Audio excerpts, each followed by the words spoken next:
Hello friends, welcome back to our channel smart stitch. இந்த வீடியோவில் ஆரி லுக்கில் இருக்கிற ஒரு ப்ளவுஸோட ஸ்லீவை நார்மல் மிஷினில் எப்படி ஸ்டிச் பண்ணுறது அதை தான் பார்க்க போகிறோம். ப்ரீவியஸ் கிளாஸில் இதை பற்றி கொஞ்சம் எக்ஸ்பிளைன் பண்ணியிருந்தேன். எப்படி நம்ம பாபினில் த்ரெட்டை வைண்ட் பண்ணுறதுங்கிறத மறுபடியும் உங்களுக்கு சொல்கிறேன். அந்த கிளாஸை பார்க்கணுன்னா அதோட லிங்க்கை டிஸ்கிரிப்ஷனில் கொடுத்துருக்குறேன். ப்ரீவியஸ் கிளாஸை பார்த்துட்டு வாங்க. இந்த மாதிரி நம்மளுக்கு எத்தனை ஸ்ட்ராண்ட்ஸ் வேணுமோ அந்த அளவுக்கு நம்ம த்ரெட்டை பென்னிலையோ அல்லது பாபின்லேயோ அல்லது தீந்து போன நூல்கண்டு அந்த ரோல்லையோ சுற்றி எடுத்துக்கோங்க. இப்போ எனக்கு 3 ஸ்ட்ராண்ட்ஸ் தேவைங்கிறனால 3 பொருளை சுற்றி வச்சுருக்கிறேன். 2 பொருள் ப்ளஸ் ஒரு நூல்கண்டு. அதை 3ஐயும் சேர்த்து ஒரே நேரத்தில் இந்த மாதிரி வைண்ட் பண்ணணும். வைண்ட் பண்ணும்போது நீங்கள் முக்கியமாக கவனிக்க வேண்டியது ரொம்ப பொறுமையாக வைண்ட் பண்ணுங்கள். டைட்டாக பண்ண வேண்டாம். ஓரளவுக்கு கரெக்டாக பண்ணுங்கள். ரொம்ப இழுத்து பண்ண வேண்டாம். அதே மாதிரி ஒரு 10 சுற்று நீங்கள் ஒரு சைடு சுற்றுறீங்கன்னா அடுத்தது டர்ன் பண்ணிக்கோங்க. அதாவது ஒன்றுக்கு மேலே ஒன்று இருக்கிற மாதிரி அந்த மாதிரி இல்லாமல் இந்த மாதிரி மாறி மாறி சுற்றி எடுத்துக்கோங்க. ஃபைனலாக இந்த மாதிரி உங்களுக்கு தேவையாக எத்தனை பாபின் இருக்கோ அதிலெல்லாம் பண்ணிக்கோங்க. இப்போ கிளாத்தோட ராங் சைடு எடுத்து இந்த மாதிரி லைன் போட்டுக்கோங்க. நீங்கள் என்ன டிசைன் எம்ப்ராய்டரி டிசைன் போடணுன்னா கூட அதை கூட நீங்கள் ட்ரா பண்ணிக்கலாம்.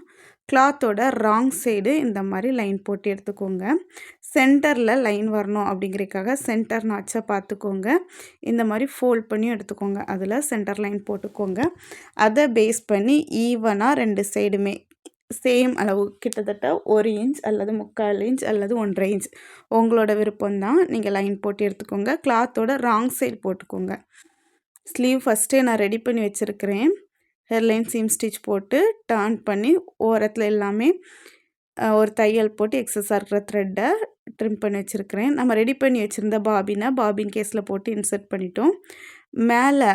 மேலே சாதாரண சூவிங் த்ரெட் தான் போட்டிருக்கிறேன். நம்மளுக்கு தேவையான டிசைனில் ஸ்டிச் பண்ணலாம். இப்போ நம்ம போட்டிருக்க லைனில் ஸ்டிச் பண்ணுறேன். நீங்கள் உங்களுக்கு தேவையான ட்ராயிங் கூட வரைஞ்சிட்டு இந்த மாதிரி ஸ்டிச் பண்ணிக்கலாம். ஸ்டிச் பண்ணும்போது மெயின் கிளாத்தில் இந்த மாதிரி சூப்பராக ஜரி லைன் போட்ட மாதிரியே ஒரு டிசைன் உங்களுக்கு கிடைக்கும்.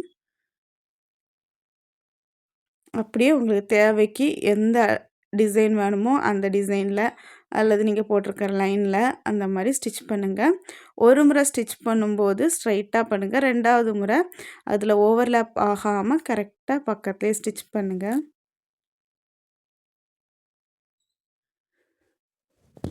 இந்த மாதிரி ஸ்டார்டிங்லேருந்து எண்டிங் வரைக்கும் ஸ்டிச் பண்ணுங்கள். இது எல்லா மிஷின்லேயும் ஸ்டிச் பண்ணலாம். நார்மலாக பேசிக்கான குட்டி மிஷின் நீங்கள் வச்சுருந்தா கூட இந்த ஸ்டிச்சை நீங்கள் ட்ரை பண்ணி பார்க்கலாம். ரொம்பவே பர்ஃபெக்டாக உங்களாலேயும் ஸ்டிச் பண்ண முடியும்.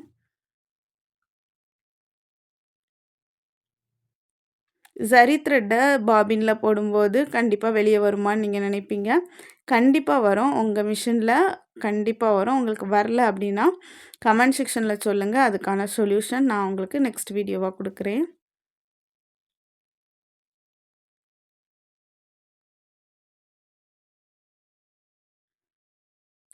ரொம்ப கேர்ஃபுல்லாக கரெக்டாக ஸ்ட்ரைட்டாகவே நீங்கள் ஸ்டிச்சை போடுங்க.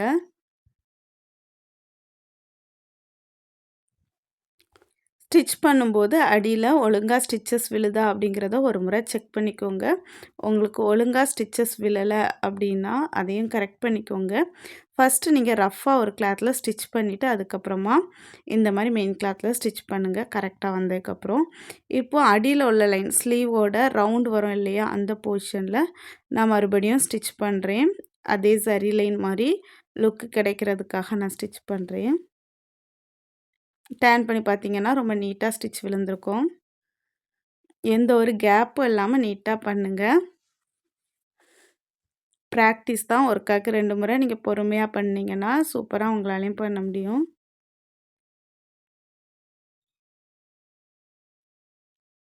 இப்போ நம்ம ஸ்டிச் பண்ணி எடுத்தாச்சு. பேக் சைடு இந்த மாதிரி தான் இருக்கும். ஃப்ரண்ட் சைடு இந்த மாதிரி இருக்கும். இப்போ இந்த மாதிரி மார்க் பண்ணிக்கோங்க. ஒவ்வொரு 1 இன்ச் அளவுக்கு மார்க் பண்ணிக்கோங்க. நீங்கள் 1.5 இன்ச்சில் கூட மார்க் பண்ணலாம். 2வது முறை இந்த மாதிரி 1/2 இன்ச்சை வெளிப்பக்கமாக வச்சுட்டு மறுபடியும் 1, 2, 3 மார்க் பண்ணுங்கள். 1, டூ 3 மார்க் பண்ணுங்க ஃபர்ஸ்ட் டைமு. கரெக்ட்டா ஸ்கேல லைன்ல வச்சுட்டு, இப்போ லைன்ல 1/2 இன்ச் வெளிய இருக்க மாரி வச்சுட்டு, ஒரு 1, 2, 3, 4, 5 அந்த மாரி வரிசையா மார்க் பண்ணுங்க. நான் சொல்றது உங்களுக்கு புரியும்னு நெனைக்கிறேன். உங்களுக்கு புரியலைன்னா வீடியோவை ஸ்லோ பண்ணி வச்சு மறுபடியும் ஒருக்கா பாருங்க. ரொம்ப புரிஞ்சிரும். ஃபர்ஸ்ட் லைனில் மார்க் பண்ணும்போது கரெக்டாக ஸ்கேலை கிளாத்தோட எட்ஜில் வச்சுட்டு 1, 2, 3 பண்ணுறோம். செகண்ட் டைமு ஒரு 1/2 இன்ச் வெளியே வச்சுட்டு 1, 2, 3ன்னு மார்க் பண்ணுறோம். இது நான் ஒவ்வொரு இன்ச்சுக்கு ஒரு முறை கேப் விட்டு பண்ணியிருக்கிறேன். நீங்கள் 1.5 இன்ச்சுக்கு ஒரு முறை கூட இதை பண்ணலாம். இப்போ என்கிட்ட இருக்கிற ஒரு ஸ்டோனை ஃபிக்ஸ் பண்ணுறேன். இது கிளிப் ஸ்டோன்னு சொல்லுவாங்க அல்லது குந்தன்னு சொல்லுவாங்க. ட்ரையாங்கிள் ஷேப்பில் இருக்கிற ஸ்டோனை ஃபிக்ஸ் பண்ணுறேன். B7000 க்ளூவை யூஸ் பண்ணி தான் ஃபிக்ஸ் பண்ணுறேன். ஏற்கனவே நம்ம போட்டிருந்தோம் இல்லையா மார்க்கிங், அதே மார்க்கிங்கில் ஃபிக்ஸ் பண்ணால் போதும். க்ளூவால் ஃபிக்ஸ் பண்ணால் ரிமூவ் ஆகுமா அப்படின்ட்டு நிறைய பேருக்கு டவுட் இருக்கும். கண்டிப்பாக B7000 க்ளூ ரிமூவ் ஆகாது, நல்லா ஃபிக்ஸ் ஆகும். வாஷ் பண்ண கூட செய்யலாம், எந்த ஒரு ப்ராப்ளமும் வராது. அந்த க்ளூவோட லைன் இந்த மாதிரி அங்கங்கே இருந்துச்சுன்னா அதை எடுத்து விட்டுருங்க. லைட்டாக ட்ரை ஆனதுக்கப்புறமா எடுத்து விடுங்க.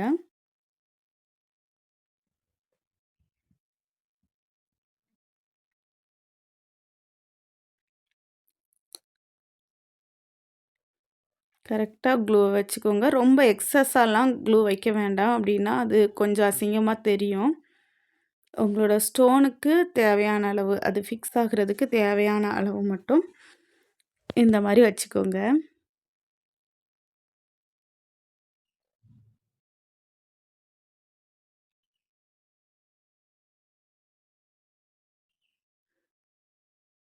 இப்போ நம்ம ஃபஸ்ட்டு மார்க் பண்ணியிருந்தோம் இல்லையா, ஒவ்வொரு இன்ச்சுக்கு ஒரு முறை மார்க் பண்ணியிருந்தோம். 2வது முறை மார்க் பண்ணும்போது 1/2 இன்ச் ஸ்கேலை வெளியே வச்சு மார்க் பண்ணியிருந்தோம். அது எதுக்காகங்கிறது உங்களுக்கு புரிஞ்சிருக்கும். இப்போ நீங்கள் பார்த்தீங்கனாலே தெரியும், ஃபஸ்ட் லைன்லேருந்து செகண்ட் லைன் கொஞ்சம் மேலே இருக்கும். தேர்ட் லைன் ஃபஸ்ட் லைன் இருந்த அதே இடத்துல வரும். இது பார்க்குறதுக்கு கொஞ்சம் நல்லாயிருக்கும். அதுக்காக தான் இந்த மாதிரி மார்க் பண்ணி அதில் ஸ்டிக் பண்ணுறோம். இந்த மாதிரி நீங்கள் ப்ளவுஸ் வியர் பண்ணிங்கன்னா கண்டிப்பாக ஆரி லுக்லேயே தான் இருக்கும், வேறு எந்த ஒரு வித்தியாசமும் இருக்காது. உங்களுக்கு டைம் ரொம்ப கம்மியாக இருக்குது, உங்கள் மிஷின்லேயே நீங்களே ஆரி டிசைன் பண்ணணும் அப்படின்னு நினச்சிங்கன்னா, உங்களுக்கு ஆரியே தெரியாது, செயின் ஸ்டிச்சே தெரியாது, ஆனால் டெய்லரிங் நல்லா தெரியும், டெய்லரிங் மிஷின்லேயே ஆரியை நீங்கள் பண்ணணும் அப்படின்னு நினச்சிங்கன்னா இந்த மாடல் ப்ளவுஸ் உங்களுக்கு ரொம்பவே யூஸ்ஃபுல்லாக இருக்கும். கண்டிப்பாக ட்ரை பண்ணி பாருங்கள். ஃபைனலாக இந்த மாதிரி தான் இருக்கும்.